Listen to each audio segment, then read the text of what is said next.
శేఖర్ కమల గారు first of all hats off to you for this attempt. ఎందుకు అంటే మీది కాని ప్రపంచం, మీది కాని జానర్లోకి వెళ్ళి కొత్తగా ట్రై చేశారు.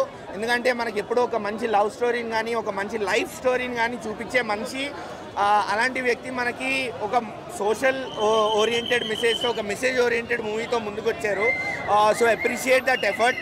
స్క్రీన్ ప్లే విషయానికి వస్తే శేఖర్ కమల గారి డైరెక్షన్ యాజ్ యూజువల్ చాలా అంటే చాలా బాగుంది. అంటే చూస్తున్న కొద్దీ ఆ ప్రపంచంలోనే మనం ఇన్వాల్వ్ అవుతాము, ఎక్కడ బోర్ కొట్టదు. నాగార్జున గారి స్క్రీన్ ప్రెజెన్స్, ధనుష్ గారి స్క్రీన్ ప్రెజెన్స్, ఇద్దరు బిగ్ స్టార్స్ని ఆయన పర్ఫెక్ట్గా హ్యాండిల్ చేయగలిగారు.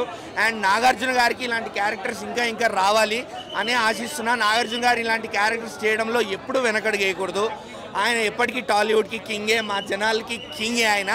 అలాంటి క్యారెక్టర్స్ చేస్తుంటే ఇంకా ఎదిగిపోతారే తప్ప ఎప్పుడు చిన్న చూపు అనేది మాత్రం రాదు ఖచ్చితంగా నాగార్జున గారి మీద. రష్మిక క్యారెక్టర్కి ఇంపార్టెన్స్ లేదు అని చెప్పను. ఎందుకు అంటే రష్మిక క్యారెక్టర్కి మీరు స్క్రీన్ టైం లేకపోయినా ఆమె క్యారెక్టర్కి ఎంత ఇంపార్టెన్స్ ఉందో సినిమా చూసిన వాళ్ళకి అర్థమవుతుంది. ఆమె లేకపోతే ఒక స్టేజ్లో సినిమా అనేది ముందుకు వెళ్ళదు.